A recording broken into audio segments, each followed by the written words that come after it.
Hello, and welcome to Mess World, a podcast dedicated to discussing the highs and lows of pop culture every month. I'm Jessica DeFino, and I write the newsletter Flesh World. And I'm Emily Kirkpatrick, and I write the newsletter I Heart Mess. And it's our first episode of the new year. Hell yeah. 2026, baby.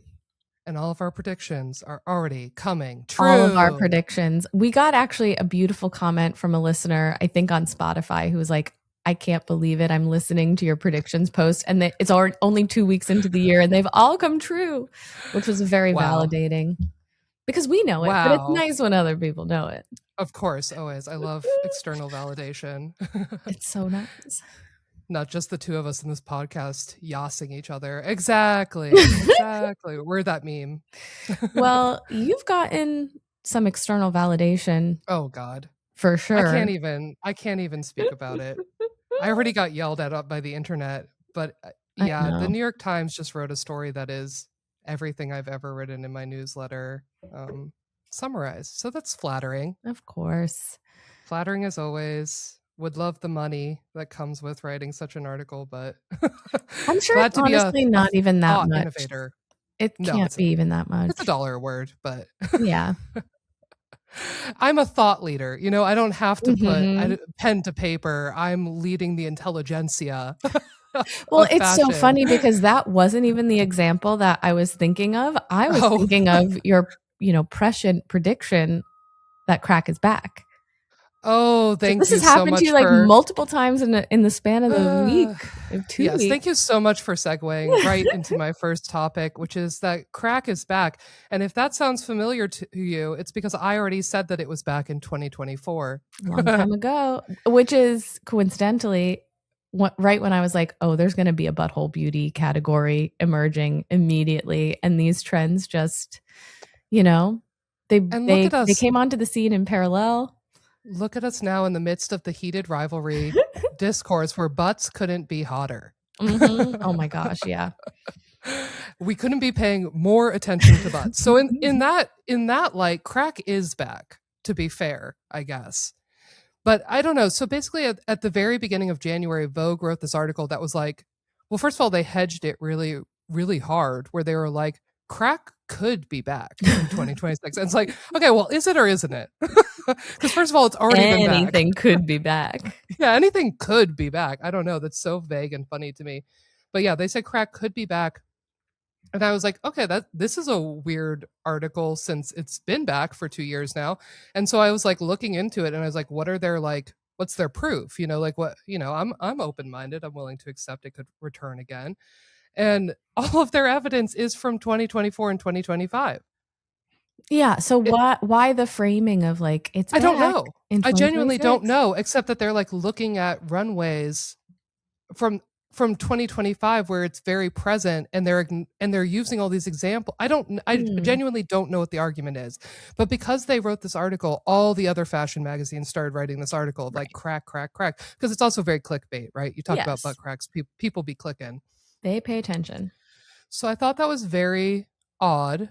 And yeah, like I said, I wrote the story for The Cut in April of 2024 after already seeing butt cracks on the red carpet the whole beginning of that year. Yeah. And I also, I don't know, as with the New York Times thing, it's like, I just kind of don't know what my recourse is anymore, because it's like, I specifically wrote that for The Cut because I had been talking about it in the newsletter and I wanted like a fashion paper of record to publish my theories as a form of legitimizing them to my peers. And like, that didn't work. So well, I think should I stop? Yeah, I think probably both of us need to let go of the need for legitimacy. Yes. Yeah. That's been my lesson. Our work is legitimate no matter where. Yes. Whether it's on the podcast, whether it's in the newsletter, whether it's just in our little brains. And I mean, I guess like this is the nature of trends. Like, of course, everyone's going to write about them. They're actually happening. Totally. They're in the zeitgeist and they just become more and more apparent. And so, of course, other people pick up on it. But yeah, I think that's been my biggest lesson of January so far is I need to stop looking for external validation from like legitimate fashion publications and just like accept that I am preaching the gospel and that people who know, and like they'll tag me on it. Like I found out about this New York Times story because I'm being tagged in it. Really? I didn't see it. I honestly don't really care what they say or what they're getting up to over there because it doesn't really affect my work or what I do. But yeah, people kept tagging me in it and being like, these are your examples. And I was like, oh, okay, cool. So I just need to take the win for what it is. Anyway, my real point about this butt crack, the butt crack cometh commentary is that I'm starting to think it's actually going to be the opposite this year. I don't think that the butt crack could happen in 2026. I think what we're actually about to see is strategic crack concealment. Okay. Because what we're getting out there isn't actually a lot of butt crack. It is a lot of bare butt cheek with the crack covered in complicated ways. So I first started thinking about this actually at the end of last year. Cardi B wore a Candace Cuoco dress, and the entire back of the dress was just chains across her body within like a very hideous exposed zipper down the spine. I hate exposed zippers. They're my enemy. I think I've never seen one that looks good. No. I would love to be proven wrong. Show me, tag me. You can't find one that isn't hideous. I promise you that. None are coming to mind. None will ever come to mind. That's the Emily guarantee. So zipper down the back, but chains across the body, and that's the whole back of the dress. And I wrote about it in the newsletter because I'm like, there's something very interesting about it because like you're seeing so much naked body, but because you don't see the crack, there's something about it. It's like it makes it almost neutral again. Like it renders it almost PG in this like weird way because it's like taking the butt out of its context without the crack. And so it becomes almost like an oblique cutout or something. You know what I'm saying? Yes. I see. So I first started thinking, thank you so much. So I'm exactly. So I first started thinking about there. And then again at the Golden Globes, I'm getting all these people tagging me. I'm getting all these people telling me about Teyana Taylor's dress being a butt crack dress. And so I'm like, okay, well, this is exciting. And Vogue will be all over this. How exciting for them. And then I see it's a Schiaparelli dress, I believe custom. And I see it from the back. And again, where the crack should be, the crack is not. The crack is concealed. The crack is concealed. It's obfuscated by like a diamante bow. Yes. Where like the G string should be, I guess, in place of the G string. Like a whale tail, sort of. A whale tail, but it's a bow that actually completely conceals the crack. So all you're getting is the top of the cheeks. And again, that is not crack. That is not crack. It's concealment. Yes. And then the last example I will give to you and this is all January, mind you. We're revving up. We're just getting started. So my final example is Bella Hadid, queen of mess trends, just posted a bunch of photos of her on a yacht or something. I don't know what she's doing, but she's wearing a Jean Paul Gaultier vintage 2001 black dress that has cutouts again over the butt cheeks, but a strip of fabric right down the crack. Ladies and gentlemen, I rest my case. You know what? This framing the concealment of the crack as crack is back is reminding me a lot of pimple patches being framed as acne positivity when it's like you are covering them with medication to get rid of them. This is not acne positive. This is the same thing. Cover and eliminate. Yes. But it looks enticing. And we were like, oh, we have to give this a new name. Right. No, it's the same thing. But in both cases, it's like making you think of the thing that is absent. Yes, exactly. And in that way, like that is almost the appeal and the enticement of it. And it feels like it's underscoring it. The imagined crack, the imagined pimple. Yeah. And as always, I think the concept is much more powerful than the reality could ever be. Well, crack of the mind is so much more exciting than crack of the body. Of course, the fantasy crack of the mind. Who could compete? I love this trend. And on the topic of concealment. Yes. Oh, Just one more note about, because we're talking trend predictions, and one of the things I predicted for this year is, of course, face concealment, and face concealment as like ultimate celebrity luxury, in terms of like controlling their own image, but also like denying the viewer the pleasure of their appearance in a way. So we just got in a couple more funny examples. Again, Teyana Taylor attended the premiere of The Rip. I forget the designer of her dress. Oh, I think it's Custom Ashy Studio, actually, now that I think of it. Okay. And it had these big bulbous hips, a big rounded skirt, but it also had a turtleneck that came up over her nose. Yeah. And I just think that's very interesting. And like you noted in our doc as well, we also get the Maduro blindfold, very Addison Rae coded influence. Oh my gosh. I do believe it. The very White House was paying stuff. attention. They are. They've got their finger on the pulse of culture. Mm-hmm. And also on the Maduro blindfold note, the Nike sweatsuit that he was wearing while captured and blindfolded sold out like almost immediately. Which reminds me, because we just read Cultish. Heaven's Gate, when they all did their like mass suicide, they were wearing the same pair of Nike sneakers, which Nike discontinued at the time.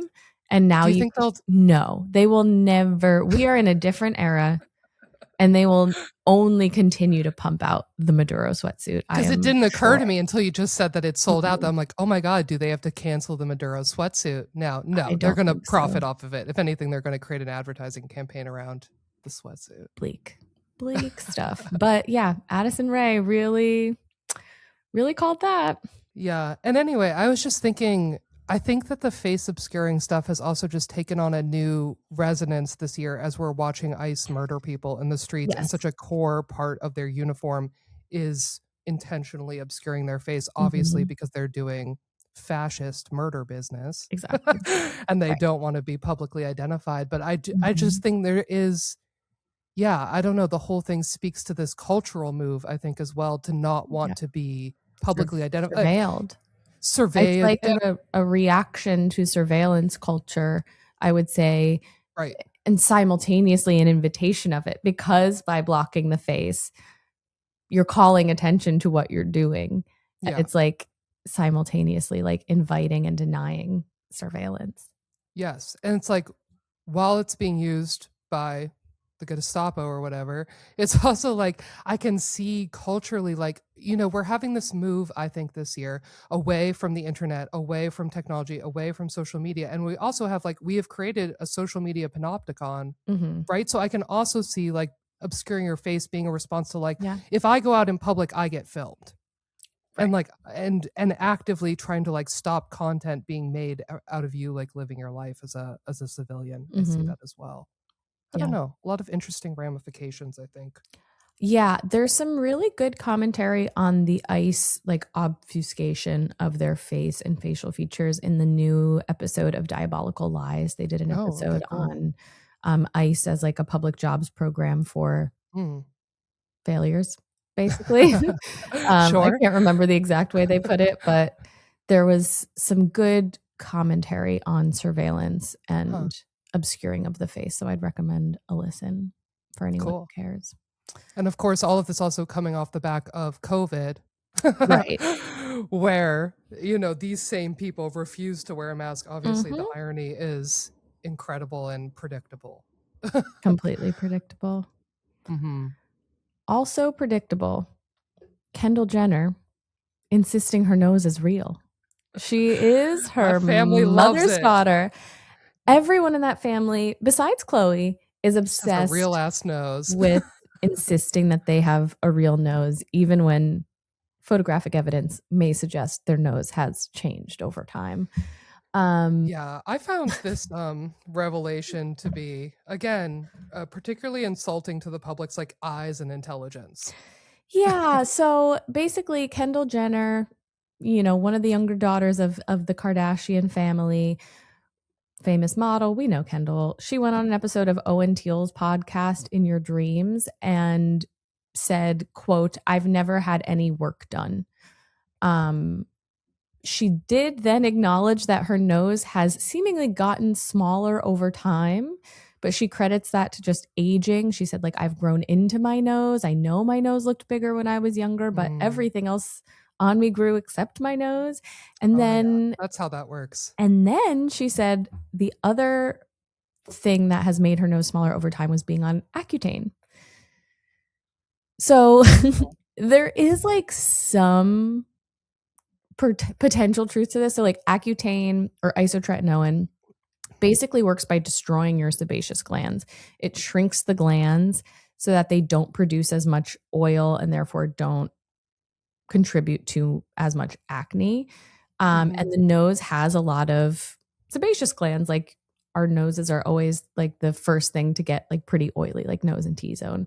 So if you take Accutane and it shrinks those sebaceous glands, you may get like a slight change in the appearance of your nose. Because your skin is tightening? Is that Because the glands underneath the skin are not they're underneath. producing Okay. oil. Yeah, they're in here and they're not producing oil anymore. So they're not like I as see. bulbous with oil, I guess. Okay. I mean, obviously, like dermatologists and cosmetic surgeons have entered the chat ever since this podcast, and they're like, yeah, it can slightly change what your nose looks like, but it does not change the structure of your nose. It doesn't remove the cartilage of your nose. It won't give you like a thinner tip of the nose. It won't upturn it for you. Like this is not like Kendall's nose is probably not an example of what Accutane can do.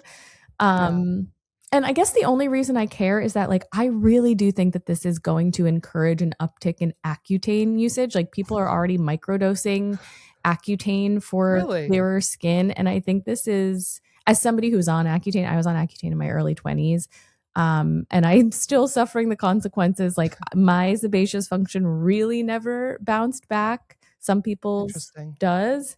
Mine didn't. I have like chronically dry skin and it's caused so many more issues over time to not be able to like produce a normal amount of oil. Also, did not change my nose at all. I've got the same, same I was nose also I always had. I was on Accutane as a teen and my nose is exactly the same. I have a question. Is Kendall admitting that she took Accutane not somehow in violation of some contract that she signed as a face of Proactive? Right? No, I think it was probably like pretty expired by common now. knowledge that she had been on Accutane. Okay, I think she was a face of Proactive, and I always wonder if you're allowed to like admit things like that. Proactive came after. Okay, I can't be sure, but I remember when I was working on the Kardashian apps, we did some content with her dermatologist about her being on Accutane. So it's always been part of the public image for sure. But yeah, I just worry that people who don't like need Accutane for a medical issue are now going to be interested in this like pretty powerful drug because they think it's going to shrink their nose, and it certainly won't. You don't know that it could make it a millimeter smaller. It could change everything. Negligible. Also, speaking of skin issues and how we're framing them, I have a couple of Alix Earle things to bring up. Okay, fantastic. So on my Instagram feed the other day, I saw a dermatologist stitching a reel from Alix Earle where she had like taken her makeup off and had some perioral dermatitis like under her nose and on the tip of your nose. And a dermatologist stitched it and described dermatitis. He's like, you might be wondering what this is. He, a medical professional, literally described it as if eczema, acne, and rosacea had this evil baby. Evil! Like, this is a very common condition, and our culture is already so messed up about how we interpret ethics through aesthetics. Like, we have the moral code of a Disney cartoon, as I love to say. Anyone who's ugly is evil, and anyone who's beautiful is like unproblematic. Yeah, and I just like, for a medical professional to describe this condition as evil, I can't even. But there's another reason that Alix Earle is relevant to the beauty discussion right now, and that is her new YouTube show called Get Real With Me, GRWM, like a play on Get Ready With Me. So basically like her and her guest do their skincare and makeup while just talking about other stuff in like a giant mirror, and it's all filmed. But yeah, I think it's kind of an interesting direction to take the format. I wrote about it a couple years ago. I called it ambient influencing. And so it's when beauty sort of moves to the background, like you are performing your beauty routine, but what you're talking about is completely unrelated to the product that you're using. Which is like a very common TikTok It's formula so for common content now. delivery. Yeah. It's so common now. And it's actually like by moving beauty to the background, by not talking about it, it's actually a more powerful driver of purchases because it associates beauty with whatever is being talked about, you know, like life, love, exciting things, trauma, depending on what the topic of conversation is. And it just like normalizes it. Like it's just so normal to be doing this. It's not even worth discussing almost, but it's a huge product driver. That's very interesting. I didn't know that. So I'm like, yeah, what? I would just think, like adding to that. Well, first of all, I'm glad of this move that Alix Earle is making because it means that she stopped doing her podcast, which was called like Hot Mess or something, and it was infringing on my brand copyright. I felt, given that she's the more famous one, that's problematic for me, and so I'm glad that she's moved on to a new show. But also, I haven't seen the show, but I saw someone talking about it on TikTok, and I think it's interesting in light of what you're talking about because what they were struck by watching her first episode is they were like, where are the cameras? Like she literally couldn't figure out how it was being filmed because it's a mirror and you like can't see the reflection of any crew or camera. So she was literally like, technically, how are they doing that? And I think kind of like obscuring that element of it as well, like adds to the quality that you're talking about with like the beauty being organically in the background. It's like the show itself is almost organically on in the background. Yes, they probably have to go through so much effort to make it seem like it's not being filmed. I had the same thought when I was like rewatching parts of it this morning before we got on. I was like, wait, is this a mirror? Is it? Yeah. And so I scrolled to the beginning. Apparently. Oh, okay. They're filming through the mirror. Oh, okay. Well, that makes sense. And then they're filming from up above. So you're not getting it in the reflection. That's what I learned from TikTok. I don't actually know, but that's what people were funny. Like speaking of surveillance culture, like that is the infusion of like the cop system, of the police system into our beauty content.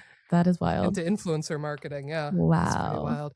Also, this just occurred to me about the Kendall thing as well. And this is a piece of knowledge I have from like childhood, so I don't even know if this is true or like childhood urban legend stuff, but isn't your nose and your ears the only thing that continue to grow over the course of your whole life? I have heard that too. I cannot confirm if it's true, but it's definitely like some sort of common knowledge, if like not lore, actual knowledge, that like, your nose and your ears continue to grow. So I just think that makes the idea of your nose shrinking over the course of your life like an even funnier idea. Like your nose is actually battling against that shrink. Even if you did shrink during Accutane, would it not grow? This is what Kim insists as well. Kim is like, no, in our family, our noses get smaller over time. That's just them, you know? You know, it's a very unique feature that they have. They're special and different. You wouldn't get it. The rest of us mere mortals are doomed to have large noses. Doomed. With our evil dermatitis. With our evil dermatitis. Well, speaking of evil... Let's talk about them. Dolce & Gabbana was canceled for the 10,000th time this month. And I mean, I understand why they were canceled. I just don't understand why we have to do this like every 6 months and forget all about everything bad that they've ever done and act like this is the first time that these bigots have done something bigoted. It's wild that they just keep having more like the height to fall from. Like they still cancel in this context is so silly because it's just like, well, clearly they keep being canceled, but nothing happens.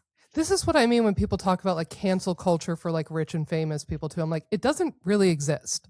Like if any, Dolce & Gabbana is proof that it doesn't really exist because they're a billion, probably multi-billion-dollar corporation who have done every evil thing, every shitty thing you can imagine, and it doesn't touch them. And they get protested, they get boycott over and over and over again. Nothing happens. They come right back. And it's because no one in our industry holds them accountable for anything. No publication, no stylist, no famous people. They do not. No. It's easier for them to forget. It's easier for them to take a big check from Dolce & Gabbana and act like none of this ever happened. In this case, everyone is upset because They just did their menswear show, and it appears, no one has confirmed this, but it appears that they cast entirely white models. Of course, appearance is not necessarily Yeah. reality, but it certainly does look like everyone is white. This is especially upsetting to people because the show is titled The Portrait of Man, Okay.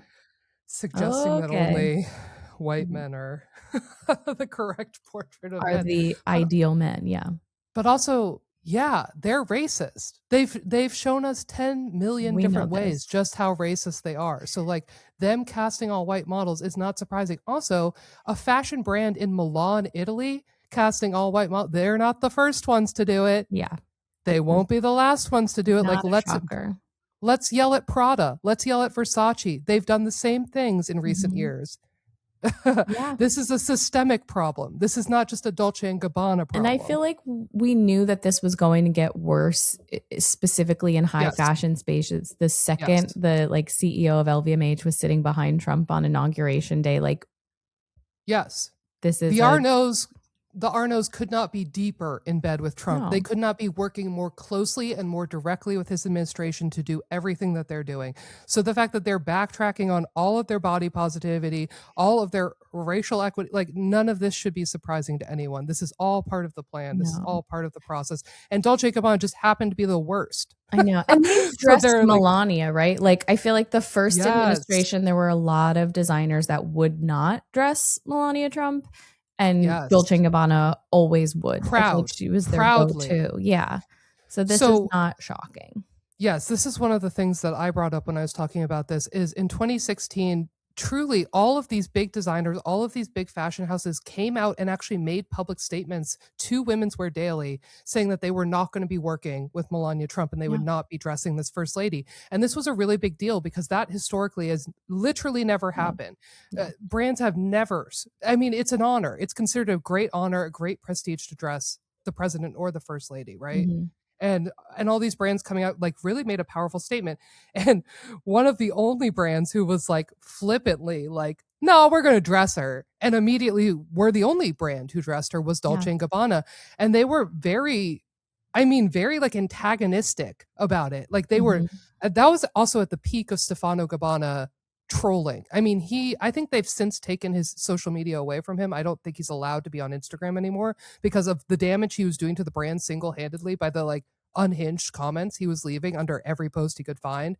But he was actively like fighting people and trolling people and like bragging about how Dolce & Gabbana is clearly the best brand in the world because they were dressing the first lady and that's all that she would wear and they loved Melania.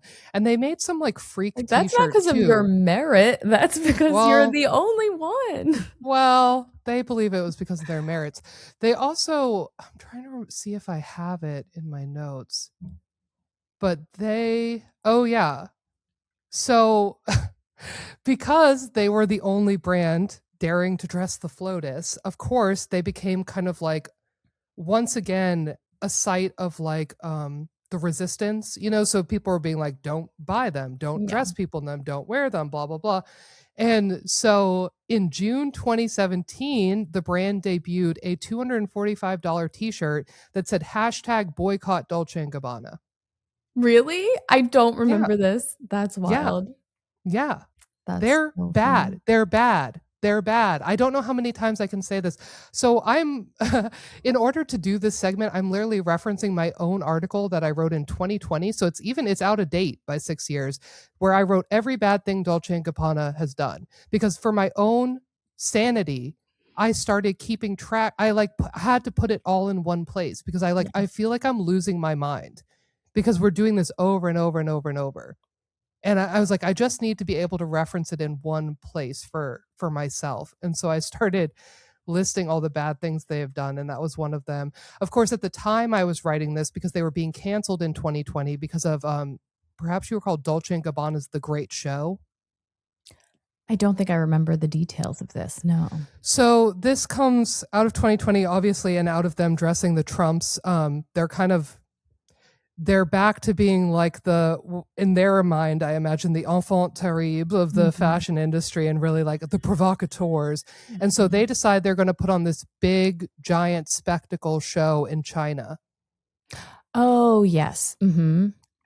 Unfortunately, they're incredibly racist against Asian people, so it didn't Mm-hmm. go well for them. Yeah. And also, I mean, it seems to me that they were also throwing that event in China both because they could do it for cheap and because they want to court the Chinese luxury market. Right. And Right. so then they are incredibly racist to the people whose money they were trying to take. So basically, they made, yeah, they made a commercial. I don't know what else to call it, like a teaser for the show where a Chinese model attempts to eat various Italian foods with chopsticks while a Chinese voiceover narration makes sexual innuendos about the food being too big for her. Oh my. Yeah. It was Wow. taken down less than 24 hours I like after vaguely commenters accused remember them of this. racism. Yeah. That's wild. And so then Diet Prada shared screenshots of their direct messages with Stefano Gabbana about the video because, of course, Stefano was hyper online at the time and he is a huge racist and a huge bigot. It's the evidence is all there. Yeah. And in that, the designer defended the video as a tribute, branding the accusations of racism fake news, classic in the Trumpian model, Remember and fake calling. news? And then he called the people of China an ignorant, dirty smelling mafia who eat dogs. Oh my God. And that is why I'm saying again, Whoa. why are we even talking That's about like these so people? much Why? worse than I remember. And I'm so glad you're giving us this refresher because I feel And I like think that's it's kind of like the Caroline Calloway school of scandal, where she's like, if you have one scandal, just keep having them because people will yeah. forget the details and it all sort of like blend together. And I think that's probably what happened with Dolce and Gabbana. It was like so many horrific things one after the other that it just becomes this like Yeah. blob in your mind of like, oh, they're And it bad, but I don't remember exactly why. and it really should not become a blob in your mind because they No. really are abhorrent and they Yeah. have been abhorrent for decades and decades. Yeah. And people used to, I mean, this is 2018 probably. This is November 2018 they posted that video. And I don't know, I remember people also arguing with me about the IVF comment. I mean, we can get into the Oh, yeah. IVF I comments remember of this. people being like, "Oh, that happened so long ago. They've apologized." That happened in 2015. That happened in 2015. That is not that long ago. And they apologized because it was hurting their bottom line. They didn't apologize because they don't think that. And it's one thing to apologize and like go on Do the work. to, yes, internalize the lesson, be better. They've just like Yeah. consistently gotten more hateful Yes. over time Yes. and Yes. more brazen with Because they get away revealing with their it. hate. Yeah. Absolutely. So after Diet Prada published those messages from him, he then claimed that his account had been hacked and then he deleted his account altogether. That actually might have been that's maybe why Yeah. we've been spared his like insane racism on social media is because he had to delete his Instagram after this. But the brand's official account seconded Gabbana's story, writing, "Our Instagram account has been hacked. So has the account of Stefano Gabbana. Our legal office is currently urgently investigating. We are I very wonder sorry for any whatever distress came of this that. I caused." wonder what the investigation found. Yeah. We have nothing but respect for China and the people of China. Sure didn't sound like it. Mm-mm. And then the Cultural Affairs Bureau of Shanghai canceled the show. Wow. And many of the influencers and models, oh, right, because they cast this huge show. It was like hundreds of models were supposed to walk in this, and they cast a bunch of influencers and stuff to like make it, interesting. Oh, okay. And they all spoke out against them and were like, "We're canceling Mhm. Dolce, but just for a couple months, we'll be back." Yeah, not that long. Oh, yeah. And then people were also doing the classic boycott move of filming themselves burning and destroying their Dolce products on social media, which people have got Really? to realize that I'm isn't effective. surprised That's not a real it boycott got move. that far. Yeah. Yeah, it got pretty far. And then also a lot of Chinese retailers and like shopping websites stopped carrying them. Yeah. I mean, And that then is useful, like for retailers to like not stock this anymore. Yeah. Well, it is useful because eventually the two designers responded by sharing a formal apology on their YouTube channel. Mhm. Once Once the the money, bottom line. Yeah. yeah. So, and I'll just name, I guess, a few other horrible things they've done. The IVF comments, of course. I assume people are familiar I with can't that. remember I don't. exactly what they said, but I know there was some sort of idea. I can tell you. I have the Okay, quote. great. So in the Italian magazine Panorama in March 2015, Domenico Dolce, who's usually not the one at the center, it's usually Stefano. So for Yeah. the fact that Domenico is also hateful, I don't know. This It's like, oh, okay, really you're bad too. Got it. solidifies this. Yes. Yeah. He says, I am not convinced by those I call children of chemicals, synthetic children, rented uterus, semen chosen from a catalog. The family is not a fad. In it, there is a supernatural sense of belonging. You are born to a mother and a father, or at least that's how it should be. These are two gay men, by the way. They're both gay. Right. Right. What? It's like, why are you even talking about this? Why even open no your one mouth? asked. Like, I am 100% sure this interviewer wasn't like, I need to know what Dolce and Gabbana themselves think of IVF. Yeah, I gotta know. It's really important to me. So weird. I do wonder because of this comment, Elton John called for a boycott, and I'm curious if maybe that was like what prompted the comments, is Elton John and his husband having children, because I do believe it was around that time they had their twins.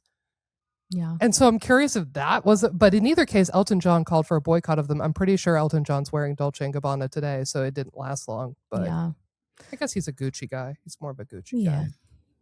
Wow. And then in response, Gabbana accused the boycotters, the IVF boycotters, of being racist dictators who were attacking him because his opinion is quote unquote different. And he called Elton John a fascist and urged his followers to boycott the singer in turn. Oh my God. Yeah. And then he doubled down on it. The following week, Gabbana posted on Instagram, we firmly believe in democracy and the fundamental principle of freedom of expression that upholds it. We talked about our way of seeing reality, but it was never our intention to judge other people's choices. It's like, well, you were literally judging their choices. And like, freedom of expression means you are free to express your shitty opinions, and other people are free to express their distaste for your shitty opinions in a variety of ways, with words, with boycotts, with just like not buying your brand anymore. Like, yes. And then Dolce wrote his own statement and said, I'm Sicilian. Okay. I'm Sicilian and I grew up in a traditional family made up of a mother, a father, and children. I am very well aware of the fact that there are other types of families and they're as legitimate as the one I've known. But in my personal experience, family has a different configuration. Okay. And then in August of that year, they apologized to Vogue. Okay. Okay. And I mean, obviously it worked. Like, nobody, well, I won't say nobody, but a lot of people don't remember any of this. And then, of course, we have this current drama is like the first Dolce & Gabbana scandal they've heard of. I just think that's so wild. They just have such a long storied history of scandal. It's crazy to me that you can miss all this, but I guess if you're not paying attention, I guess it's all easy to slip by. They have the tax evasion, of course. That's I can't even get into that. That is a whole insane thing of its own.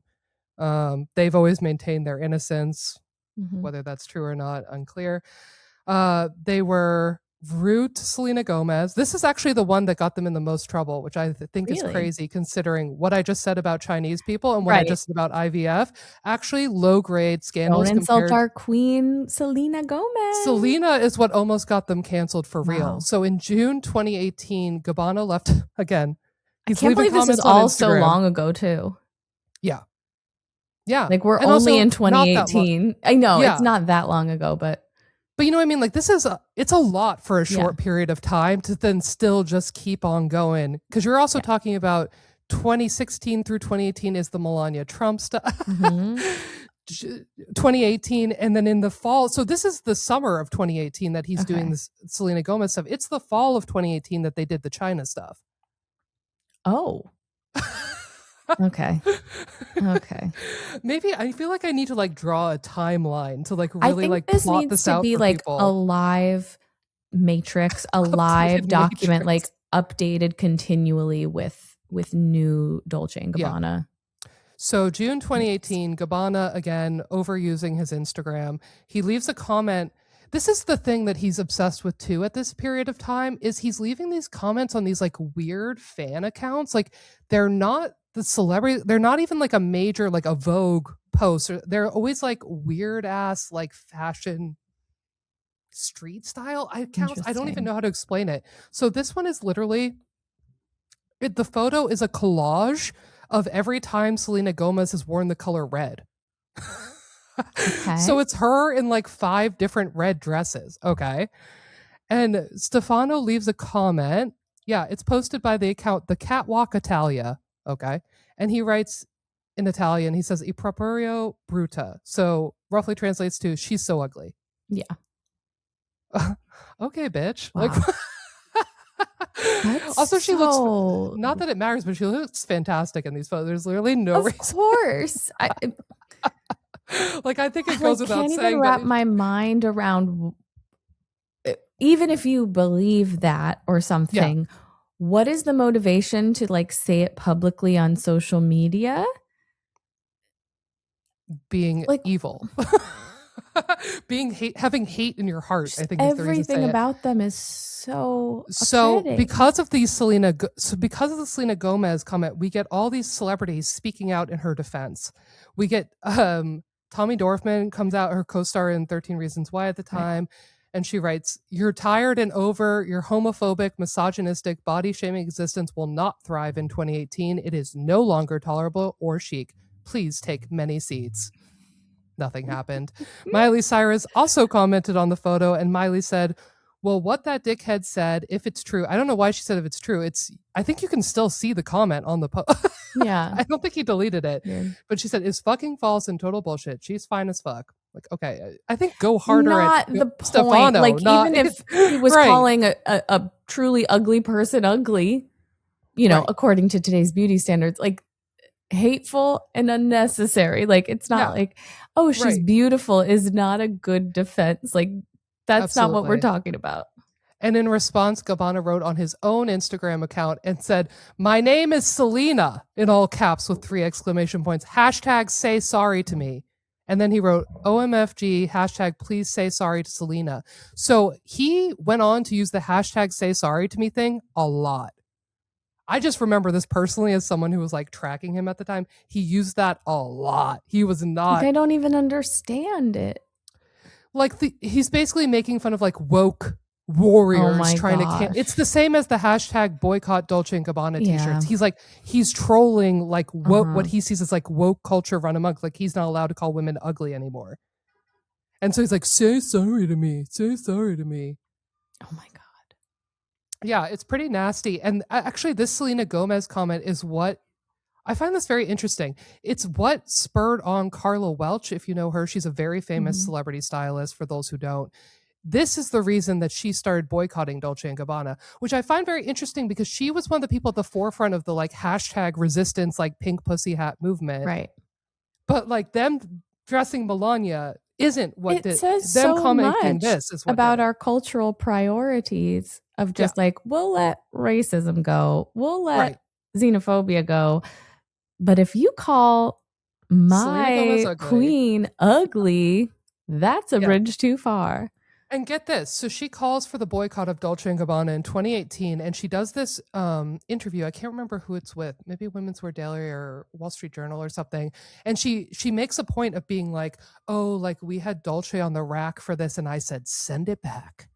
Send it back. I am not dressing my clients in Dolce." That's 2018. I believe by 2020 or 2021, Carla Welch dresses a client in full head to toe Dolce & Gabbana and turns off the comments on her Instagram post of it. What? Quite an Oh, about face. Quite an okay. about face. And at a time when everyone started wearing Dolce & Gabbana again is my recollection. And that I was speculating that a lot of big checks seem to be going out. Oh, I'm a lot of sure. attitudes seem to be changing about I'm Dolce & Gabbana sure. around that time that I found very interesting. Wow. Who else do I have for you? Oh yeah, Miley Cyrus also had her own situation with Dolce & Gabbana in 2017 where he was incredibly rude to her. And he and well, because her brother was like a model in their show or something, and I don't know, Oh, it Trace? triggered. Yeah, Trace was modeling, and oh right, so she shared a photo of her brother modeling, and she said, "D&G, I strongly disagree with your politics," because this wasn't long after the IVF stuff. Said, "But I do support your company's efforts to celebrate young artists and give them the platform to shine their light for all to see." So what she wrote isn't even like a condemnation of them in any capacity. And they're still using her brother's name to like leverage their own fame. So it's like all working out for them. And then Gabbana responded to her and said, "We are Italian and we don't care about politics, and mostly neither about the American one. We make dresses, and if you think about doing politics with a post, it's simply ignorant. We don't need your posts or comments, so next time please ignore us. Hashtag boycott Dolce Gabbana." And then he also commented ignorant with 3 exclamation points. Oh my And said, God. "For your stupid comment, never more work with him." So also her brother's getting punished. They were also rude to Chiara Ferragni on her wedding day. What did they say to her on her wedding day? On her wedding day, Harper's Bazaar UK published a photo of her in her custom Dior gown for the occasion, and Gabbana commented on it and said cheap. Okay. Which I don't know that Dolce & Gabbana gets to call literally anything cheap as the cheapest. That's like your whole on the planet. aesthetic. Yep. Of course, one of my personal favorite ones is their insulting of the Kardashians just a couple of years before the Kardashians started working with them extremely heavily. And again, I believe money may have been exchanging hands, allegedly, theoretically. I'm sure. But there was again, some weird ass, I don't even know what Instagram account this is. Oh, maybe it's Kim's Closet one. You know how they did the Stan account? I think it's the Kim Closet one. She posted some picture of them. And Gabbana commented on it. It's July 2018. Oh, it's the same. It's the summer of comments, apparently, on cheap and ugly celebrities. What was going on with them that summer? I mean, I have a theory, but it's I won't say it out loud. He commented and he called them the most cheap people in the world. They probably love that.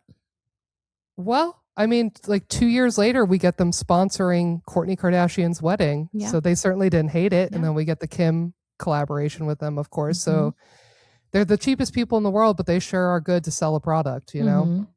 Victoria Beckham. Like, Dolce & Gabbana's aesthetic is sort of like cheapy, tacky luxury sometimes. Yeah, 1,000%. Right. Oh, exactly. That's exactly what they are. Like, that's such a funny insult from them. Yeah. They were rude to Victoria Beckham. They basically just called her like not a real fashion designer, which is funny because she's literally their friend. They're friends. They were friends. I doubt they're friends anymore, but they were literally friends. And they even start out that quote saying she's a friend.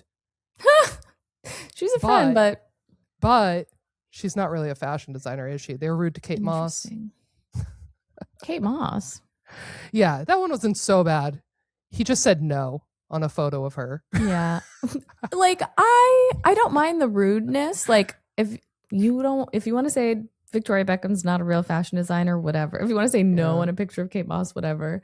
Like, but the rest of it is pretty abhorrent. Yeah, I'll just wrap it up. They have the Boycott Dolce & Gabbana t-shirts, of course. They have a pair of sneakers that say I'm thin and gorgeous on them. They do a lot of stuff like that, to be quite honest with you. They do a lot of racist, fatphobic, ageist fashion and then kind of write it off. It's just like, well, it's just a product. Right. So it's like, yeah, they have these shoes that say I'm thin and gorgeous. Like, why shoes? Like, why is that on shoes? That's a great question. Well, because they're knocking off Golden Goose. Okay. So they were trying to make like distressed, expensive sneakers. And so they did that by writing on them. But they just wrote like stupid things on them. What else does this shoe say? It also says so fab. So fab. It says love you more. It just is like a bunch of random shit. So I'm sure they just thought like thin and gorgeous, like that's our brand. Gabbana, of course, eventually found out that people were mad about these sneakers, and then he went on Instagram and he wrote, "When idiocy distorts reality, 3 exclamation points, incredible, 4 exclamation points. Next time we'll write, love to be fat and full of cholesterol." The most stupid post ever. Oh my God. In 2016, they made slave sandals. They're literally called slave sandals. I do remember this. Yep. In spring, summer 2012, they make blackamoor earrings, which I do remember when I posted this article where I was like rounding up stuff they did that was bad. People were trying to argue with me that the blackamoor earrings, like they're actually fine because that's part of like Sicilian heritage and like culture. But I would argue that's like saying Sambo is part of American culture and therefore I get to make earrings that look like Sambo dolls. Yeah. I don't think you do. Yeah.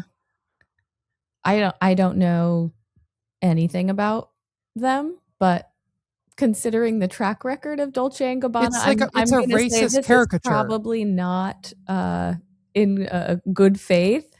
Yes, they're Like, Blackmore is a racist caricature. The yeah, Guardian wrote at the time and said there's nothing cute about two white men selling minstrel earrings to a majority okay, yeah. non-black audience. There No. wasn't a single black model in Dolce and Gabbana's show, and it's hard not to be Right. appalled by the transparent exoticism in sending the only black faces down the runway in the form of earrings. I thought that was really well put. That's yeah. Yeah. Wow. And then they just ban press. That's like, I mean, I feel like that's the least of the bad things they're Mhm. doing. Yeah. But they are famous for banning press at their shows, including Women's Wear Daily, W Magazine, Italian Vogue, and Vanity Fair. And the New York Times has not been invited for over a decade. Interesting. Anyway, I hate them, and Yeah, I no, they have a suck. real yeah, I have a real bone to pick with them always, and so it's always crazy to me when we like renew this conversation over Yeah, and it's over like and over again. still happening. I think you need to republish this article, update it a little bit, and just make it like a live tracking document so that we Yeah. can all keep track of all of the ways Dolce & Gabbana is Definitely. And I need to put it in awful. order too, because I think when you start realizing like the Mhm. cluster of this activity and like the years in which it's, I Mhm. don't know, it starts to Mhm. really make a lot of sense and you start Mhm. to see a bigger picture, I think. Mhm. I look forward to that. And I am going to continue this little educational moment that we're on to talk about the male gaze, because it seems that no one who's talking about the male gaze knows what it is, has ever read a book or an essay or even a simple Instagram caption that's actually explaining what this No, concept is. it's about vibes. Oh Male my gaze is God. vibe The based. male gaze is when you like men and you want them to think you're sexy. Yep. So I don't think I even want to get into the specifics or call any one particular person or platform or whatever out, because it's Yeah. just like all over the place. But on Instagram and on Substack lately, there's been a lot of posts about the male gaze, specifically stuff like, I have a husband. My cosmetic choices are not about the male gaze, or like, I'm old and married. Like, I'm not getting a blepharoplasty for the male gaze. It's for myself. Or like, Right. I'm a lesbian. I don't care about the male gaze. And I just feel like I'm going crazy. I just feel like Yeah. if you're going to be making these big statements about the male gaze, you should have like just some familiarity with what it is.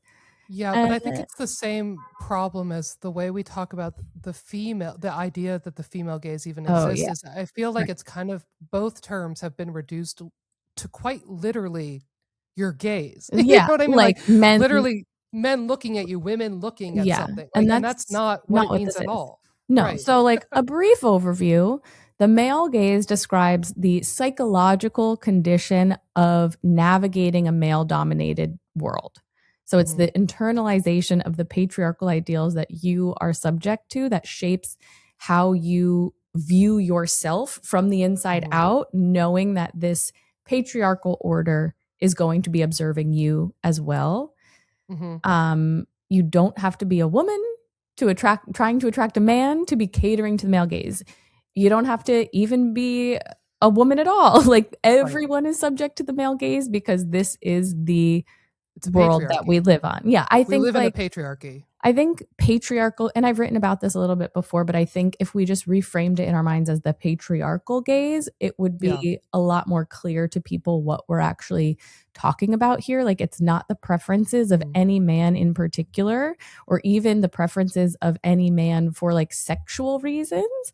Yeah. It's the preferences of a system that exalts certain men and oppresses everybody else, and the internalization of that oppression and how it affects like how you see yourself and the choices you make about how you present yourself to the world.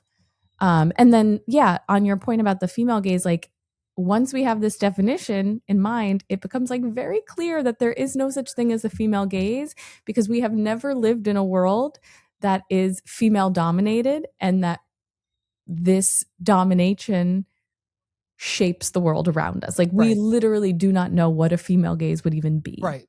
Yeah.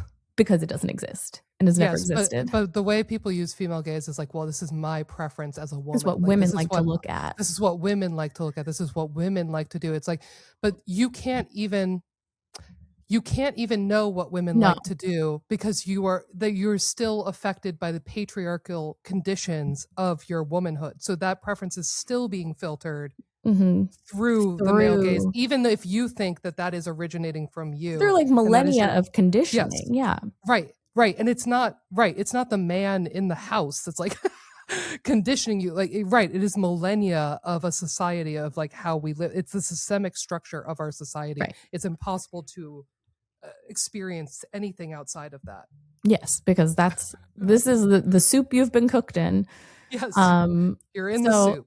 I thought we could introduce some classic thinkers on this topic just to give a little overview. Sure. First, our favorite, John Berger. I love that.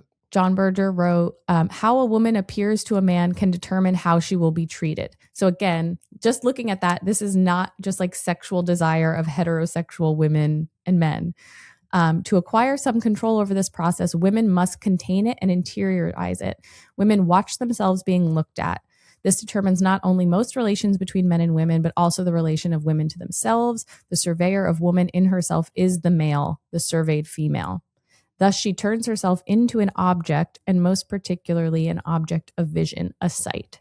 And so this can, like, obviously, I know I'm talking to you, but I'm talking to the people out there who just are using this concept in the wrong way. Like, this male gaze could even be talking about like interviewing for a job, presenting yourself for like a job interview or whatever you have. Like, this is not about attracting a man. This is about how you internalize patriarchal conditions of your existence and then try to sort of navigate through that system. Yeah, and I love the way John Berger talks about it. I mean, I think I've said this quote on the podcast before, but my favorite quote of his, I think it's in the book, but it's also how he starts, I think the first episode of Ways of Seeing. Yeah. Which I think, I don't know, I think really, to me, perfectly articulates what we're talking about here, where he says, men dream of women, women dream of being dreamt of. And that is like the alienation from your own experience. Like that's what we're saying when we're saying the female gaze can't exist. It's like you are already alienated from your own experience of being woman, because the experience of being woman is like being consumed by man. Even just like the concept of there being an experience of being woman is patriarchal in nature because we have been delineated into this binary of man and woman. Right. And so like the assumption that there is an objectively male experience, an objectively female experience or whatever is like part of this patriarchal order. Yes, and the implication that those two experiences are fundamentally different. Exactly. And they couldn't possibly be connected to one or be the same experience. And when they are, obviously, when they are fundamentally different, it's not fundamental, it's like conditional. It is because of the structures around you. Absolutely.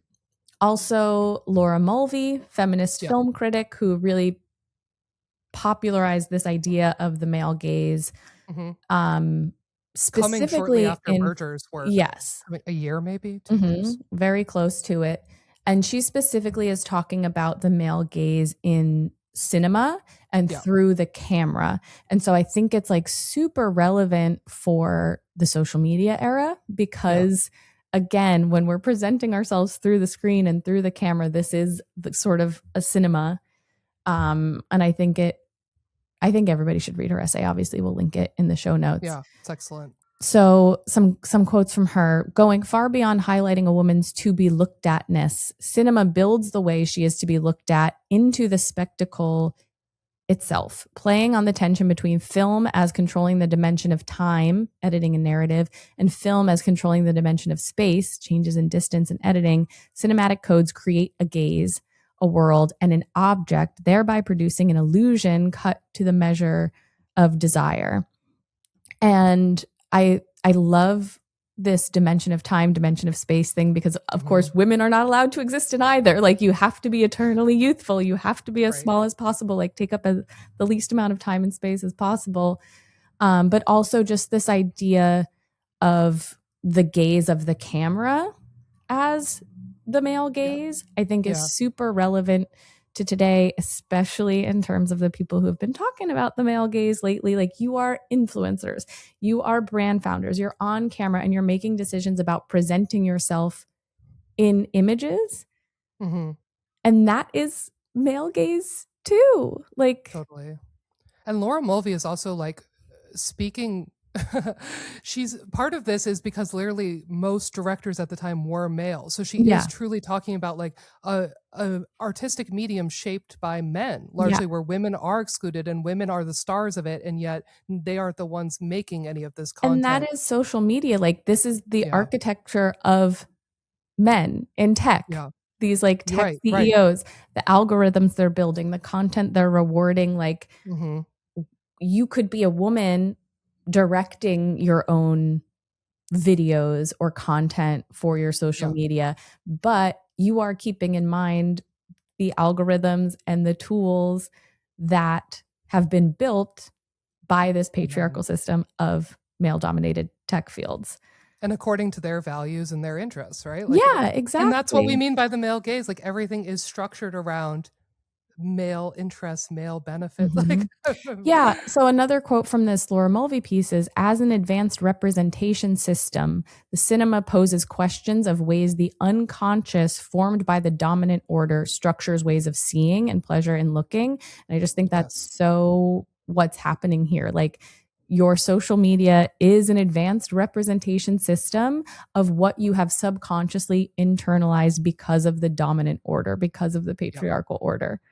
And so as you're presenting yourself to camera, unconsciously, this is part of the male gaze. I also think Julia Kristeva is another good thinker on this. I don't know that she uses the term the male gaze specifically, but she writes a lot about objection. And objection, it's sort of like siphoning off these very human parts of ourselves in order to assimilate into what she calls the symbolic order or the patriarchal order, which is basically becoming an object rather than a subject, an object for the patriarchal order rather than a subject of your own human experience. And patriarchal order, the symbolic order, is what makes abject the basic features of the subject. So aging, wrinkles, double chins, neck fat, these are all like abjected features.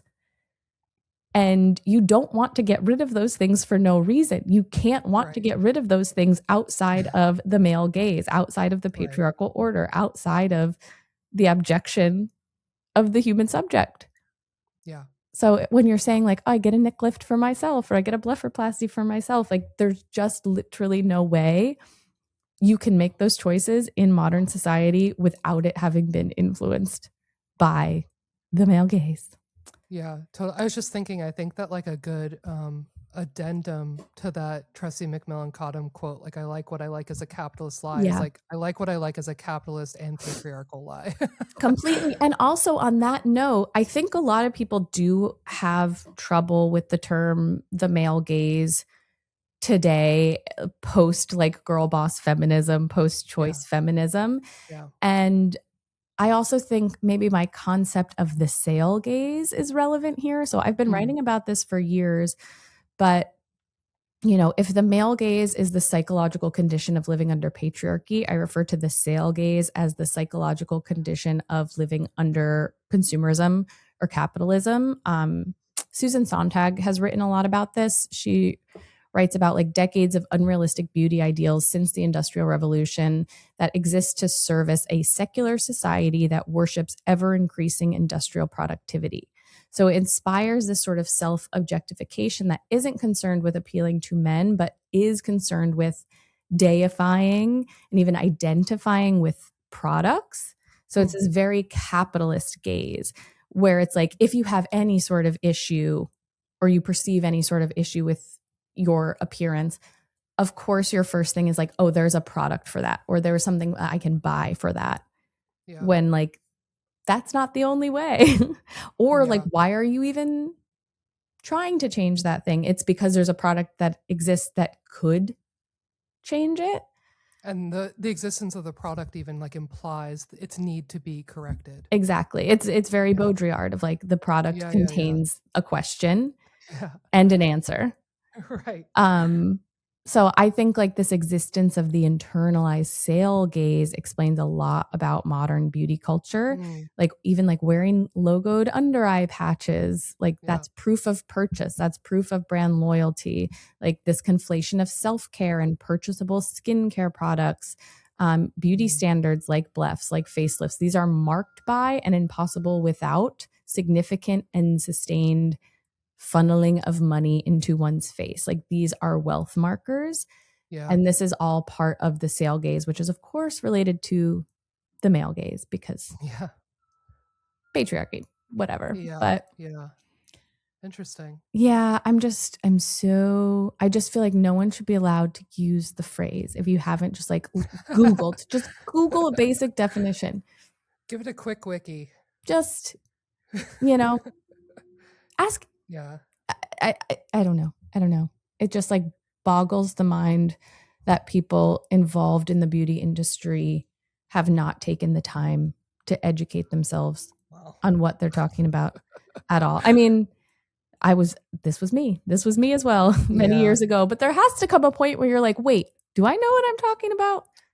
Totally. It just feels like it's become very pop psyche, Yeah. kind of like lingo. And it's just unfortunate because it is such an important idea. And it is one that like undergirds, I think, so much of society and like how it operates that it sucks to have it lost to Yeah. like this really cheap idea of and shallow idea of what the male gaze Yeah. is. Yeah. We need Well, it. We all need to know it. speaking of the male Oh. gaze, should we talk about the Murphy gaze, the Ryan Murphy gaze? Oh my god. Yeah, let's go. Let's talk Ryan Murphy gaze. Man, we watched The Beauty. We watched The Beauty. I'm sorry to say, we watched the new Ryan Murphy show, Man, The does it Beauty. suck. It's so bad. It's like It's crazy bad. bafflingly bad. Literally the first thing I wrote down in my notes is Ryan Murphy needs to be banned from making television. Like it needs to be illegalized. He needs to be like banned from setting foot on a set. He's not doing anything good. We don't need this in our lives. He had it at one point. He had it, and I believe Where he did it go? lost it. I don't know. I'm currently starting to watch Nip Tuck, which is I think one of the original Ryan Murphy Yes, it is. shows. To see, did he have it at this point? He sort of did, but also, I mean, you're gonna see Nip Tuck jumps the shark so fucking hard, it's crazy. It's wait. bad. It is ultimately bad, but it was like I think it was felt bad in a fun new way at the time. Yeah. And so we were like way more forgiving. And that's how I feel about American Horror Story. Like I Mhm. was an I OG loved the American Horror first season. super fan. First 3 The seasons, first couple, really. the first Yeah. 3 seasons, I would say up to Freak Show. I was like with him. Mhm. And then he lost me so hard. But it's like those aren't good either. No, Like they're bad. they're also. like They're more entertaining in a very interesting campy ideas. way. Yeah. It's funny because you would think the concept of the beauty, which is basically there exists this injection / communicable disease that makes you hot. It's very the substance. And Wait, it's but very also they say that it's a combination of HIV and rabies. yes. Oh my God. How could I forget? This combination of HIV and rabies actually makes you super hot. And really thirsty. No, this is the thing. Like, there's so many just on the nose metaphors. So the shot makes you hot. You get 2 years to be hot, and then you get physically hot, so hot temperature wise that you combust. Yes. And you get like very thirsty before you die, and you're just like, I have to have all the water. And it's like you've been made so hot metaphorically and literally that you die. And it's at one point, I guess spoilers abound, I guess, if anyone cares. Yeah. And don't watch the show. Do not do it. But at one point, so there's these 2 counterterrorism agents, even though they explicitly say that they've decided this is not a terrorist act. So I'm like, so why are we talking to the counter-terrorist agents? What do they have to do with this? Anyway, they're like, oh yeah, like they get really, really thirsty. And then they're like, they explode and their innards stay like 1,000,000 degrees for like hours and hours, hours. And they're like, but why are they so thirsty? Why the water? Well, and they do explain that in one of the episodes where I think that Evan Evan Evan Peters' Peters. character says, everything we do is about our universal, unquenchable thirst to be Yo, considered attractive enough to get laid. And it's like, wait, oh I my wrote, God, the metaphors. I need to find it because I wrote that line down specifically because I'm like, he's off his fucking rocker. Like, I what the hell does know. this mean? Hold on, I'm gonna find it. And it's just like, an idea like this should feel relevant considering the state of beauty culture and the injectables of it all and the Ozempic of it all, but it already just feels so dated and Yes. Right. overdone. He said that his theory is that everything we do is about sex. Everything we do is to just be hotter to other people. And Shut up. Shut the fuck up. It's also just, it makes no sense when you look at actual like interesting critique that's been done about sex and beauty and Yes. how beauty culture really has done this job of alienating us from the body and reducing the sex that most people are having and creating this sort of body anxiety that makes us more hesitant to get close to other people and has had this sort of like sad effect on our sex lives. And also when you just like look at the basic reality of the fact that like average and ugly people are having a lot of sex, more sex, sometimes better sex. Like, I would like to point out that even so, Evan Peters and I don't remember the other woman's name, but they're the two counter-terrorist agents, and he's telling this to her. They're both having a lot of sex. They're having so much sex with each other and other people. And she has explicitly said that she's like insecure about her body to the point that she got a boob job, which, by the way, the most low profile boob job I've ever seen in my life. They couldn't give this woman a push-up bra. Yeah. Like, what are we talking about? What are we talking about? She got a boob job. Like, from what? Well, okay, let's get into this because, okay. But anyway, my point is that she is also insecure about her body and yet is having so much sex. Yes. Yes. And is clearly like considered very beautiful and hot by the people around her because they're all fucking her. And also, this just brings me, I'm sorry, this show enrages me. I literally made a note in the first episode, 20 minutes in, where I was like, oh, I just realized I've been like furiously angry at this program the entire time I've been watching it, like on the edge of my seat with rage. But another point that I have that is like the fundamental flaw of the show. I mean, the whole show is a flaw. The whole plot is insane and doesn't make any sense. But like the fundamental, to me, crux problem of this show is that it relies upon you agreeing with the show about who is beautiful and who is ugly. And it also creates like an implied standard of beauty that's again like impossible to live up to the concept. So like everyone is always gonna like fall short. Like I was thinking about just like Ashton Kutcher is supposedly the head of this beauty ring. And I'm like, so you're relying on the assumption that everyone watching the show is going to think he's like the hottest man alive, which fundamentally no. Right. But you've created that dynamic of judgment. You know what I mean? And the flaws in this system are just immediately apparent. So for example, the first episode opens with Bella Hadid. And Bella is a model. She's on the runway. She's like not Bella. She's playing a different model. So she's on the runway. The effects of this drug start kicking in. She's about to die. She's sweating. She's getting like super thirsty. She's like rabid. Full of rage. Yeah, she's killing people. She's like assaulting people.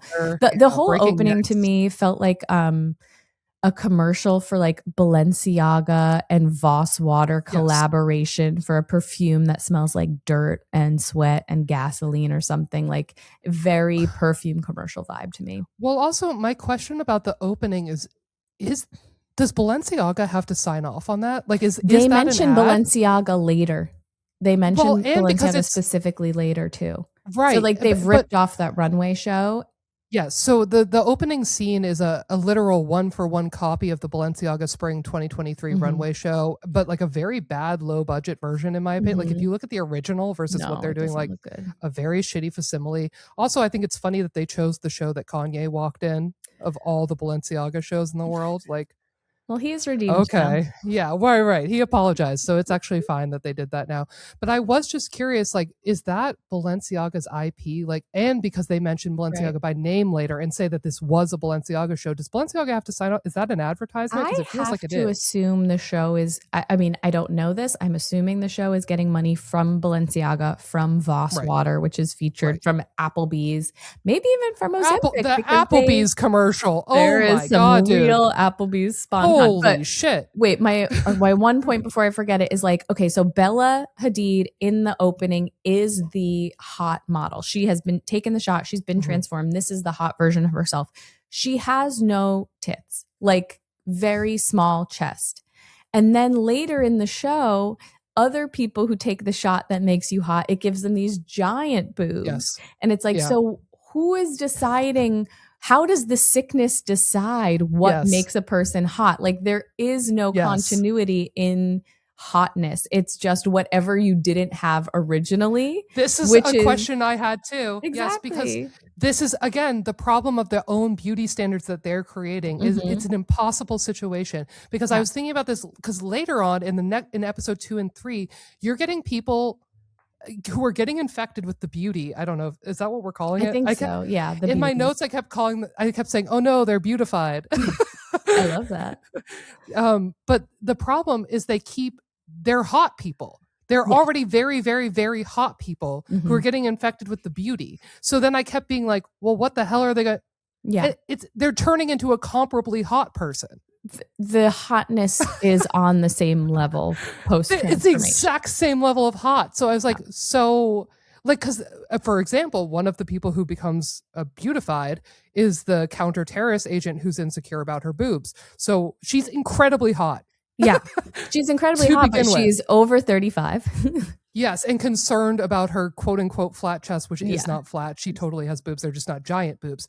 Yeah. So then they turn her into just like another equally hot lady who seems to just be younger with big tits. Yes. But exactly the same. It's just like you've created a problem of your own invention. I'd be interested to see, and, you know, if the show's thesis that people are becoming hot so they can have sex with hot people is indeed true, I'm interested to see how this plays out over the season where, you know, the beauty, besides being a shot you can take, is a sexually transmitted disease. So everyone that you have sex with gets the sickness, gets the beauty, and then morphs into a hotter version of themselves, you know, a couple hours after you copulate. And so if the shot makes you hot so you can have sex with other hot people, then it would almost be exclusively hot people who are getting the sexually transmitted version of this and then becoming hotter. Yes. So something monstrous must emerge. You know, like there has to come a point. On beauty crimes. Yes, there has to come a point in one's hotness where how does the sickness make me more hot? Yes. I don't know. I actually think that's a better idea. Address that. They're not. I already can tell you they're not, and that's already a better, more interesting idea than anything we're seeing here. Yeah. I made a note at some point. Let me see if I can find it. Where I was like, oh, this is actually the only good idea in this show, and this is what it should actually be about. Oh, it's when they're talking about, yes, I wrote the business side of this virus. When Anthony Ramos is talking at the end of episode 3, where he's like, so I'm hired by like the company who makes this because if it's sexually transmitted and you could get it for free, it's devalued. Yeah. And basically we want to sell it as a product like Ozempic. And so like I have to eliminate all the people who have been like sexually transmitted, beautified. And I was like, that's the corporate side of this is actually the story. Like that's the interesting part of this, not these people like being hotter. I don't know. The most interesting part to me is the idea of beauty as a communicable disease. I think that is like very relevant and interesting. It doesn't seem to be a theme of the show that they're going to explore in any meaningful way that could give us like meaningful or profound takeaways about the state of beauty culture and how beauty standards are essentially communicable. But no, I don't think it's going there.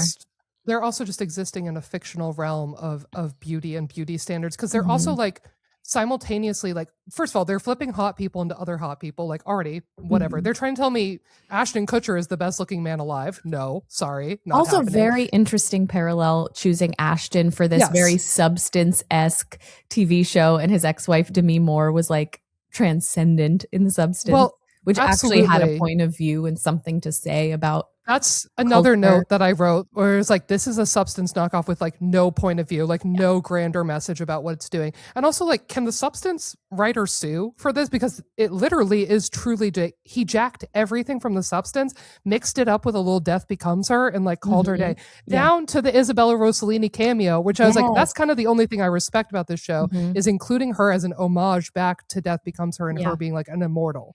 Completely.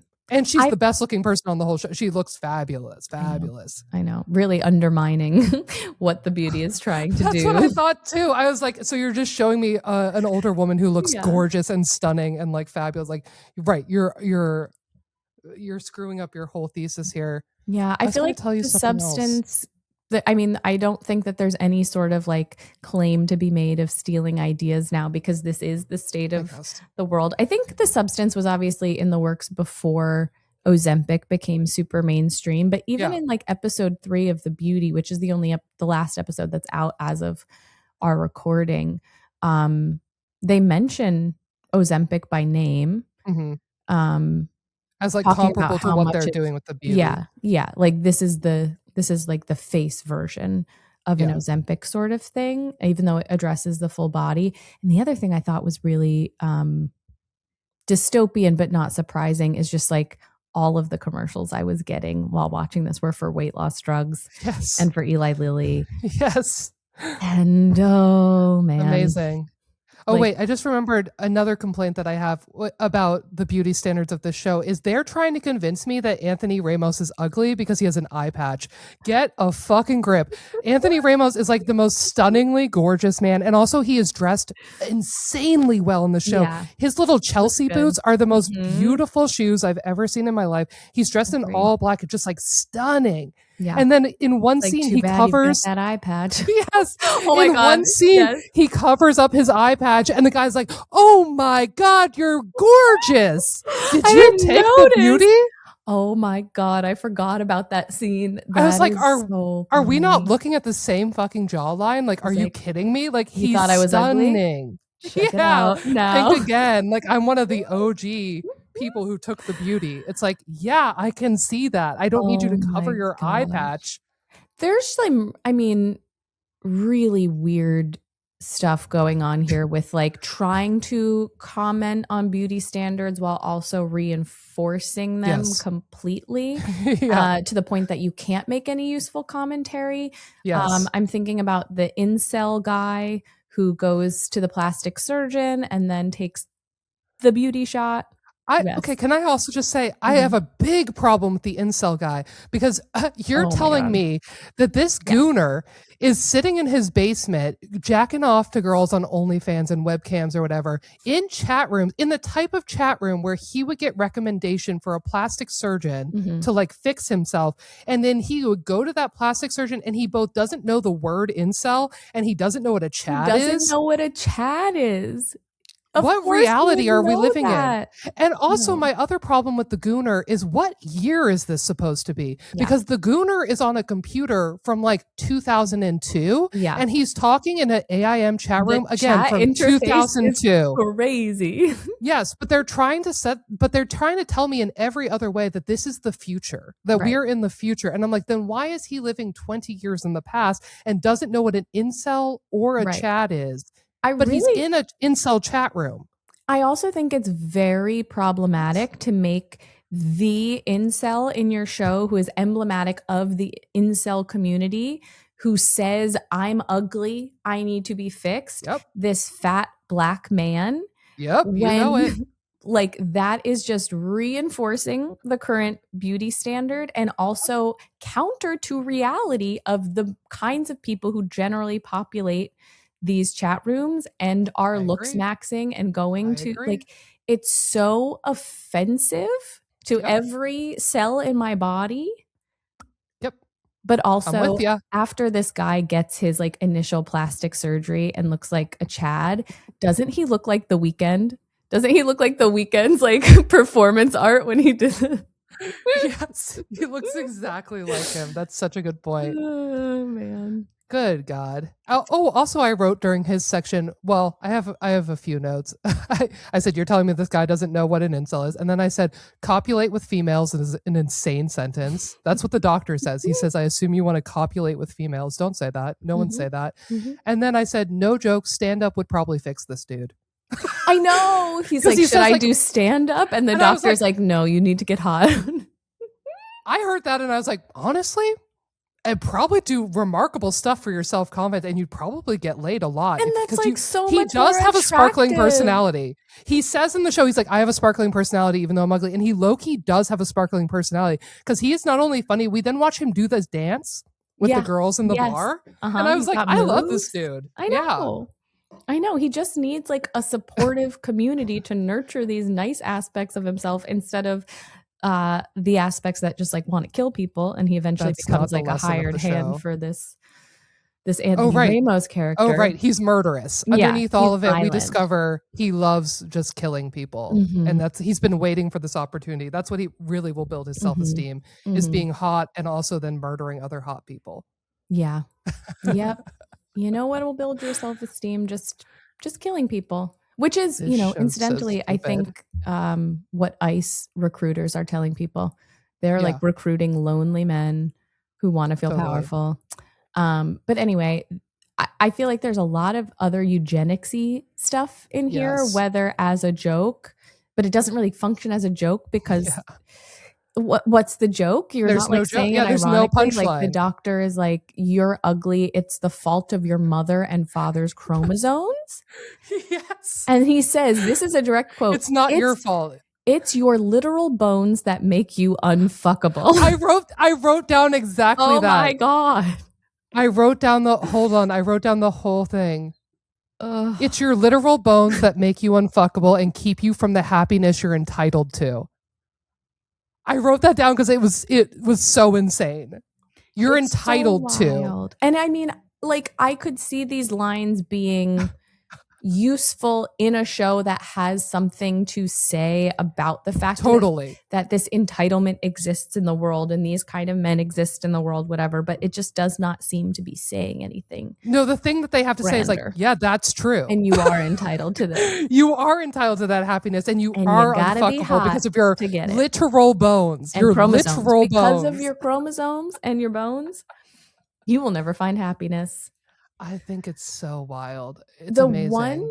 The other thing that I did find kind of interesting that I like would enjoy an exploration of, and I don't think we're going to get, is that there is a constant repetition of the idea that beauty is pain. Like literally they say that line many times. They say it in the first episode. Yeah. And then when this incel character is at the doctor who's going to like give him the shot or plastic surgery, he says, you will be free from your pain once you're beautiful.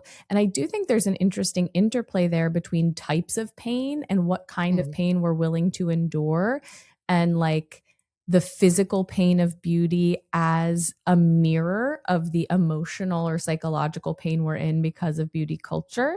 Like that would be interesting to me, but they're not doing anything interesting with it. They're just like hitting you over the head with these like cliches.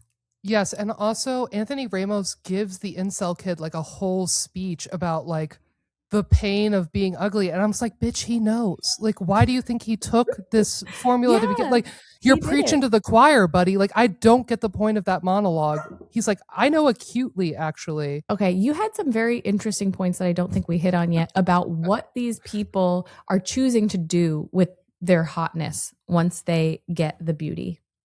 They're choosing to work, which drives me out of my mind. The whole show, I was screaming at the television because they are choosing jobs, and you have 2 years. Did we say that? When you take the beauty or whatever by accident or by choice, either way, you have 2 years to live as like an incredibly hot person. They don't know they only have 2 years, right? I don't think they know they have 2 years.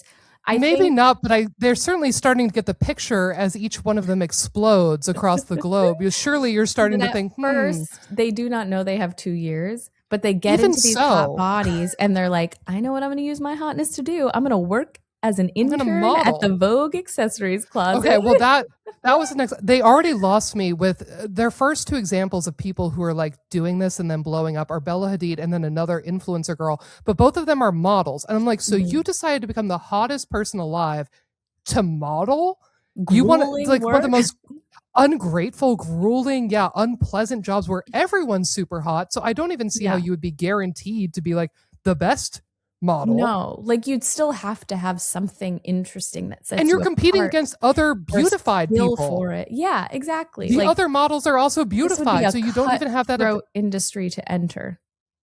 And to what end? To what end? I just don't understand. Like, you are hot. Just like get rich people to pay for your life and like flaunt, jaunt around, be on a yacht, like be in a bikini somewhere. You don't need to be laboring as a model. And model isn't just well, this is my own personal axe to grind, but being a model is not just about being hot. Modeling is a skill set. Yeah. Is a specific skill. Look at all those beautiful girls on America's Next Top Model who just could not take terrible photos. Yeah, but it's true. I mean, I've worked on sets with professional supermodels, and when you see a supermodel at work, it will really click in your brain like, oh, right, she's doing something that most normal people don't have the gift to do. Yeah. I can't change my expression with every click of the camera and give you a different attitude and posture and like I can't. No. And that's why they're the professionals beyond being insanely hot. Anyway, that's my own problem. I don't understand working as a hopper. I don't understand that being an aspiration. And then we meet Amelia Gray, who's doing a cameo in this, and she is not, get this, she is not even the accessories editor at Vogue. No. She is an aspiring accessories editor at Vogue, which makes me think she's the accessories intern. So she took the beauty 2 years ago. And 2 years ago to be the hottest accessory intern at Vogue.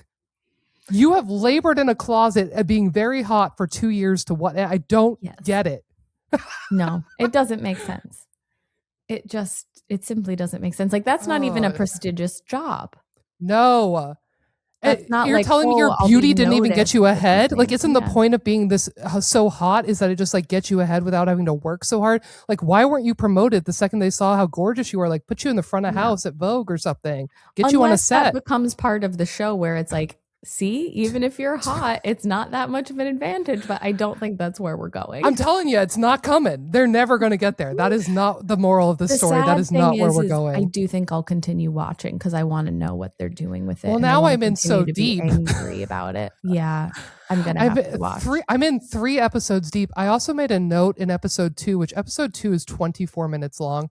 And I said, you know that this show has absolutely no plot or purpose for existing because this episode is 24 minutes long and they are straight up languishing on these extra long fight scenes and sex scenes. I was like, it's like a parody of something because they just kept going on for so long. No one's speaking. You're not learning anything. The plot is not being advanced. Like, you don't need to see this scene and the sex scenes too for as long as you are. No. And they're just like lingering on them. And I was like, right, because they're trying to spread out material.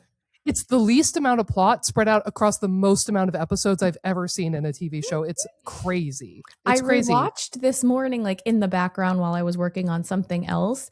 And I remember looking up like 45 minutes later and I was like, oh, all the episodes are done? Like, did my TV malfunction? I was like, no, they really are. The episodes are that short.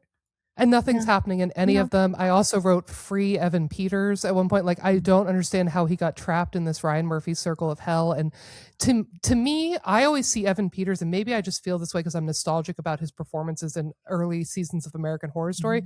But to me, Evan Peters should have the career of Jesse Plemons. Like, he is that good of an actor and that type of actor to me that they should be on the same trajectory. And instead, he is just trapped in this nightmare programming. And also, they have got to let him stop speaking foreign languages on this show. He's not good at it. I've never heard worse French spoken on a TV show. And then the Italian, it's just like a new level of bad. And I think I'm also being like extra ungracious to it because we just saw Heated Rivalry where that boy learned Russian in like 2 weeks. And he did it perfectly. But I've seen clips. And then I saw an interview clip of him being like, yeah, I got the job and I just learned in a week. And then he literally Whoa. is doing perfect Russian, like with a little American accent, but Gorgeous. largely incredibly good. And if he can do that, and there is no excuse for the French and Italian I'm hearing on this show, these people don't even need to be speaking French and Italian to begin with. All the No. people they're speaking to speak English. Speak And English. they go on in the show to later speak English to each yeah. other. I don't know. What Why? are we doing? Why is anything in the show happening the way it is?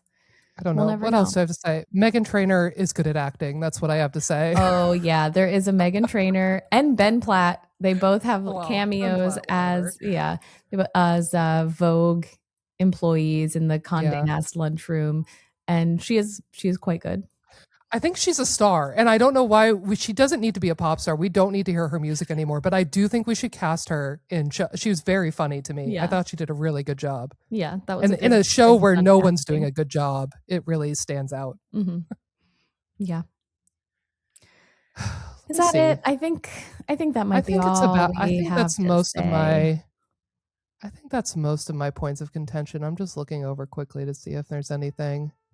Oh, I looked up the Egyptian hieroglyph for beauty. Oh yeah. Okay, tell me about that. So for those who haven't watched the show, one of the girls, she doesn't explode. She's like ritually sacrificed, which I assume is we're supposed to guess is Anthony Ramos is doing. Mm-hmm. And he paints with her blood a symbol on the wall that they discover is the ancient Egyptian hieroglyphic Nefer, which they say means beauty.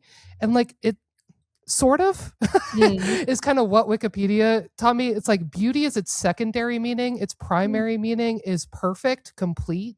Oh. And then the extended meaning of Nefer is good, pleasant, well, and beautiful. And so you often, what I didn't put together, which I actually think is more interesting, and I wonder if the show, I mean, I'm sure they won't get into this, but it would be nice if they did. Nefer in ancient Egyptian was often used as a prefix on names. So that's where you get Nefertiti. Nefertiti, yeah. Yeah. Exactly, and I was like, oh, that is actually very interesting. And it would be interesting if anyone said that on the TV show. And I don't think they ever will. But also what I thought was very interesting is the symbol itself.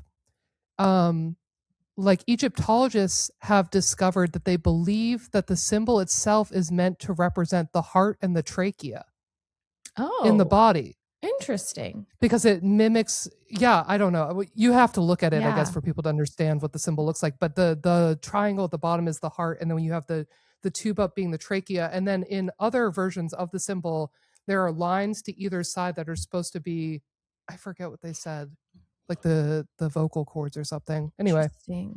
Okay. I thought that was very interesting. And none of this has anything to do with the show. No. It's not. Well, I mean, I guess the perfection or ending, completion, I thought was very interesting. And beauty are interesting in the fact that beauty is messaged as literal death in this show. Again, one of my big 2026 predictions. We're just seeing death everywhere. Yeah, completion in terms of like, your life completion as well. I think is very interesting. And then I just had a note where I said, what is the obsession with like sexual acts taking place over the telephone? We have Ashton Kutcher getting a blowjob to completion, like even though he's the one who made the phone call. He calls Anthony Ramos at the beginning of the blowjob and then completes the blowjob on the phone call while he's like trying to tell him to go kill someone. So I don't know why that needed to happen. And then we call the incel guy while he's fucking that girl. Right. And he has the entire phone conversation while he's having sex to completion. I just thought that was a very weird thing to see twice. It is odd. For no reason. Why reason is at this all. A hallmark of the beauty.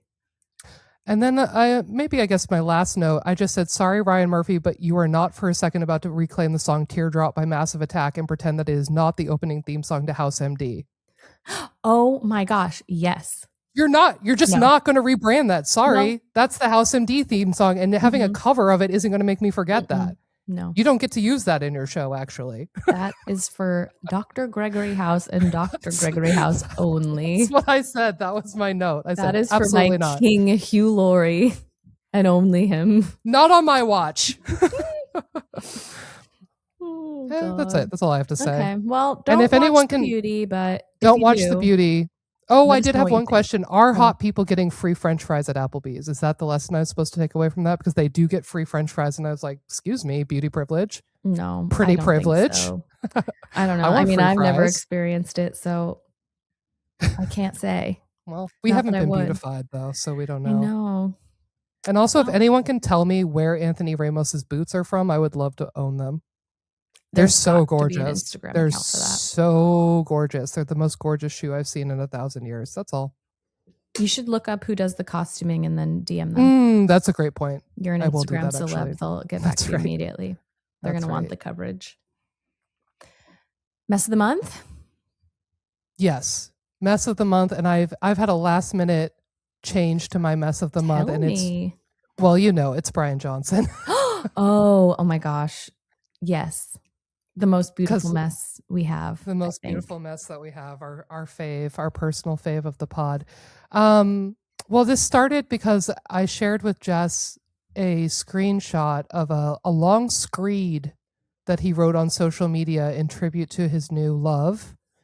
He revealed in December that he's dating Kate Tolo, who is the co-founder of his longevity startup Blueprint, and quite possibly the only woman in the world sympathetic to what he's getting up to and the strict rules that control his life. Right. And he also said that he's been waiting 25 years to have a girlfriend.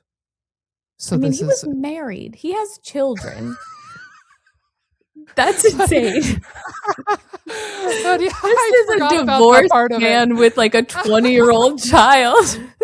I forgot about that part of the story. Yeah. Well, he's been waiting 25 years for real love, Jess. Oh my God. And I'm just happy that all of his measuring of his erections is finally paying off and he's being put to good use. We know exactly what they're getting up to. Also, did you know that he recently said that he's going to achieve immortality by 2039? I didn't know that he had put a date on it, and that it's so close.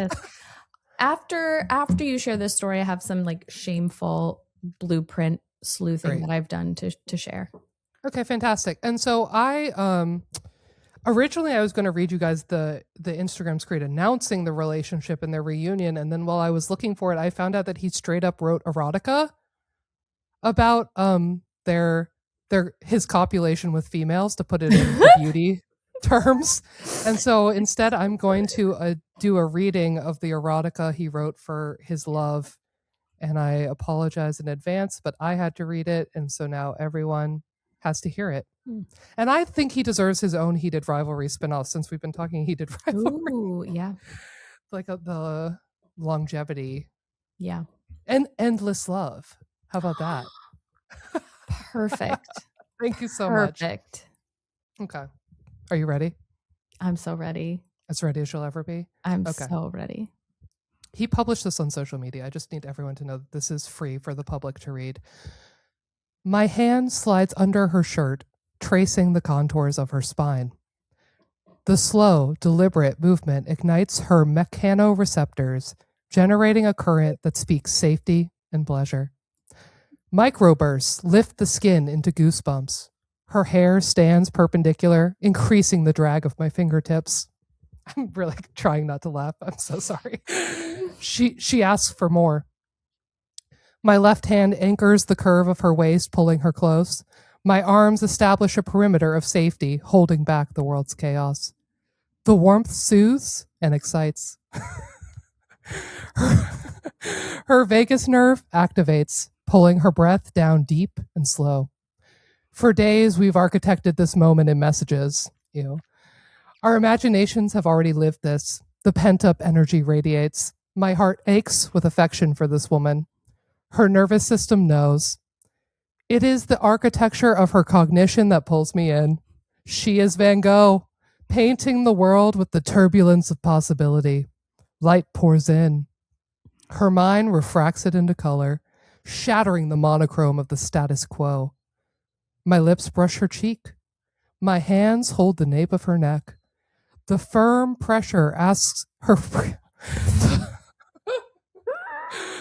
I lost my spot. The firm pressure asks her prefrontal cortex to stand down. She surrenders. This sacred entrance is earned. 1,000 acts of reliability and trust proceed. I whisper that she's been missed, that I've longed. Deep within her cells, chromatin relaxes, inviting repair. Wholeness saturates us. My lips press against hers. Sensual want cascades through our nervous systems. My primitive brain tastes her chemistry, decoding the ancient immunological match. My hand glides over her abdomen. It's getting worse. My hand glides over her abdomen to caress her breast. Her breath pulses, ragged and sharp, as her limbic system overrides the conscious mind. I circle the delicate skin of the areola. My fingertips graze the nipple. The tissue contracts and hardens. A current travels inward, awakening her. She's wet. Though her body is not yet ready for entry, nor am I finished tapping out the patterns of affection. Stop. We're not done I'm yet. literally tearing. I slowly, we're going to completion, everyone, so bear with me. I slowly trace my hand down her body, mapping the terrain. I stop. It is calculated. Her hips rise, searching for the lost momentum. She makes a sound, half frustration, half plea. I'm in awe of the creation before me. I continue, taking a new route. Brushing close to tease. She wants more but must wait. The tension floods her brain with dopamine. Oxytocin must follow. She craves union. Increased blood flow pulses serum through the vaginal walls, lubricating. Her cervix begins to tent. Sexy. Lifting the uterus in preparation. Too soon and pain dominates. In concert with the symphony of her body, bliss awaits. Wait for it. Her vestibular bulbs engorge, forming a soft, pressurized cuff. Her anatomy has remodeled itself for the dance. We merge. Our brain signals collapse into synchrony, phase locking. No longer are we distinct neural patterns, but one shared waveform. Rhythmic motion now resolves as music. Beads of sweat surface as we sway in concordance. Want washes over us, commanding all. Our egos quiet as the frontal cortex dims. Future, past, and death evaporate. Now is all that exists. We are transported into the tesseract, floating in and out of each other. I can't believe this is still happening. It's still happening. We're reaching a crescendo. Can't you tell? Gravitational waves of motion collapse, a music of rapture. We climb toward the peak, descend again. Please just get to the peak. Maintaining perfect tension. Her legs wrap around me, demanding more.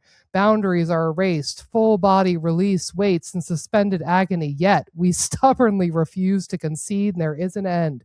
We will grow young together. She ascends. The pelvic floor contracts rhythmically. A tidal wave of oxytocin lands ashore, bonding what logic cannot break. Hunger vanishes as prolactin signals all-consuming satisfaction. The cervix dips. The uterus contracts, drawing in the possibility of new life. Sex? Oh. We lie together, interwoven. Her head rests on my chest as I trace the sheen on her back. Outside this room, entropy reigns. Inside this room, our union commands repair, decay retreats. Our deep companionship has been earned. We bathe in the quiet certainty that we are one. They fell from grace because they sought knowledge. We seek knowledge to claw our way back in. Oh my God. Oh, Bryan Johnson. He's an artist. I really think he is doing some of the most exhilarating and strange body writing on the internet today. I mean, clearly I agree. I am in awe of this man, truly. And I'm in awe of this woman that she's liking this. And that she's allowing this? To let him publish these details to the world. So many details, so medical. It's just like, I'm like simultaneously like depressed and just like, I don't know. It kind of makes me feel like,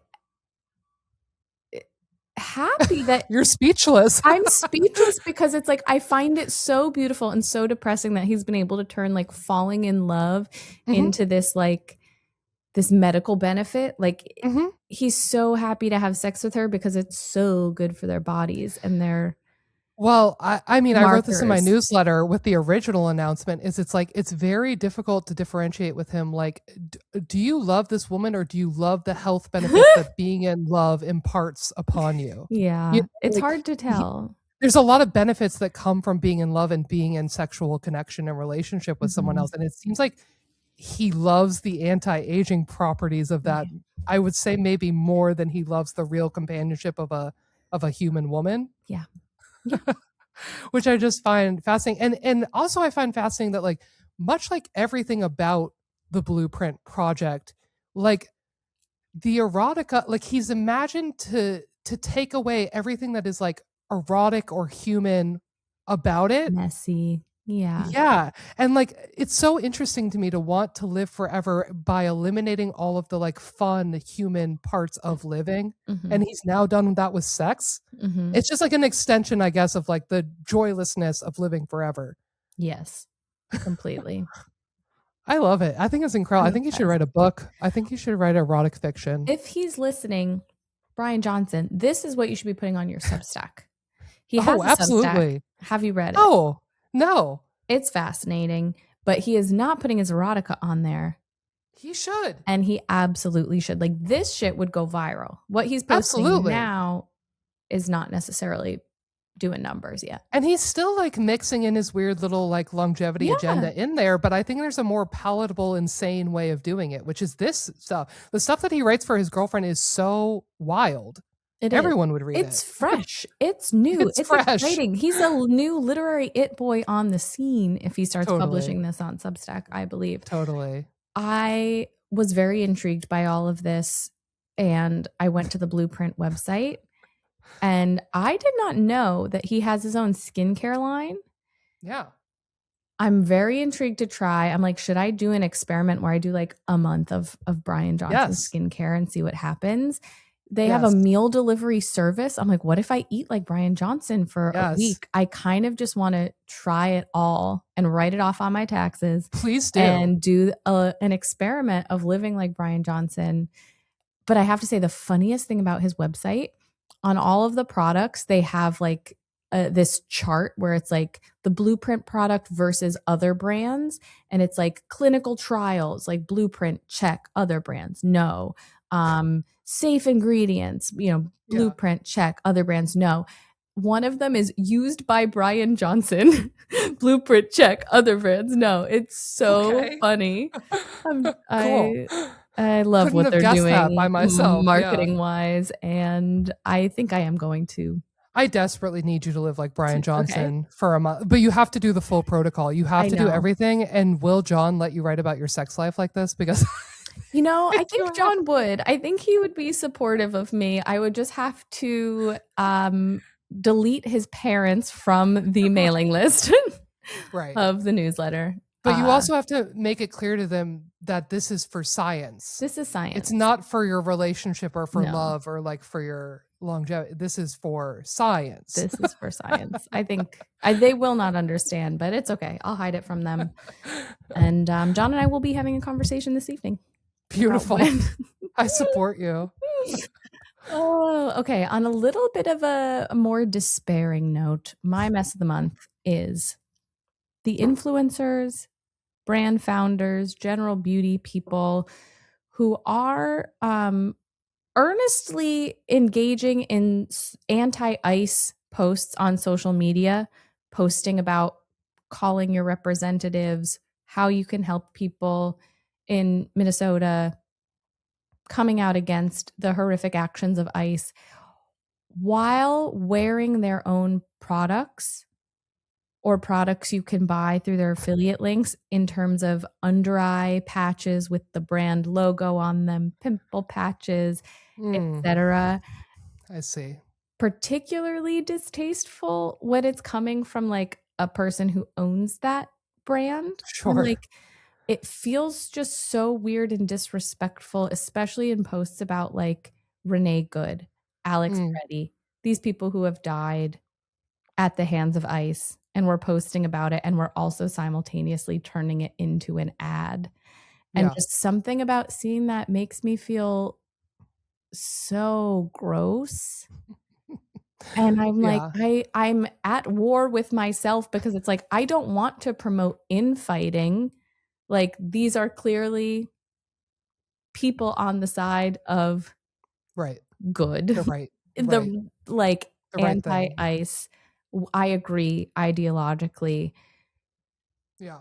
However you're getting the word out, however you're talking about it, however you're raising funds, however you're like getting people to talk to their representatives, great.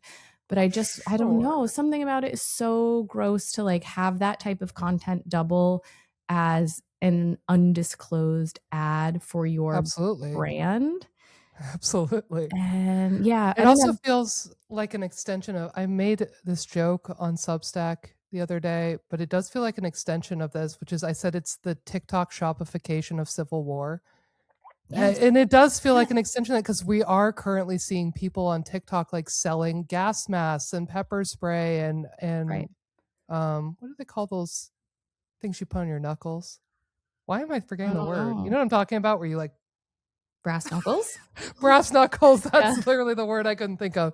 They're selling brass knuckles and stuff all under the guise of like, oh, like you need to Protect protect yourself. yourself. Yeah, we have to like fight back against ICE. And I'm like, Yeah. you're saying the right stuff and you're doing it to like do a QVC product promotion so you make money off of Yeah. ICE And and fear. it really reminds me of how like the pandemic was assimilated into content Yeah. and consumerism so quickly, and it's Yes. exploiting these moments of chaos and selling control of the body at the same time as a coping mechanism, and at the same time insulating your brand and the consumerism you're promoting from critique, because it's like, I'm doing the right thing, I'm Yes. promoting a good cause, this I'm just is making not money off of it. critiquable. And it's like, I don't want to critique it. I don't want to like, but I feel really weird about it. But it did remind me of, Weird. simulacra and simulation, where it's like all expression has been absorbed into the form of the ad. Mm-hmm. Um, that like no matter what we choose to express and how we express it in this era, it does and inevitably will sort of function as an ad for Right. something. That there is no anti-capitalism because everything becomes capitalism in the end. Like everything, right, is Yeah. worked back into the market, even the Hashtag anti-market. Yeah, boycott Dolce hashtag and boycott Gabbana, Dolce and Gabbana. turning that into the boycott into consumerism. It's just like Yes. inescapable. Yeah. But anyway, yeah, I don't know. I've been feeling obviously just so horrified by what's going on in this country and in Minnesota Yeah. specifically. And I don't know. There's no reprieve even on the videos and the content that is like supposedly Totally. encouraging moral action. It's like, but Yep. also there's a product you can buy and there's something you can do to your body to feel good about how out of control the world is. Yeah. Well, and as we were talking in our most recent book club, the body is always a site of enacting control in the times when you Yeah, feel most out of control, I think. completely. Did you read Shock Doctrine by Naomi Klein? She wrote about it a bit in Doppelganger, about how like times of like political unrest become these like opportunities for capitalism and corporations to Mm-hmm. exploit your shock and your vulnerability. And I think I'm going to read it because I'm interested in like the beauty aspect of that specifically, especially as Yeah. we look back at the effects of like the pandemic or the murder of George Floyd and how all Yeah. of that like really changed the industry Mm-hmm. in some good ways and some very concerning ways, I think. But yeah, that's what I've been thinking about lately. Cool. Yeah. Sorry to end on a real bummer note.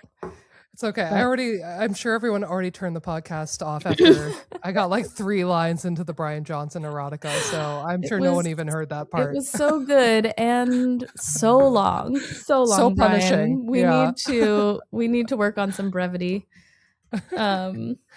As do we. We're coming up on 2 hours, baby. So thank you to everyone who's stuck around and listened to all of this. If you liked what you heard, like the podcast, leave us a review on Apple Podcasts or whatever. Comment on Spotify. I always love seeing Or those. YouTube. We're on YouTube. Yeah, we're on YouTube now.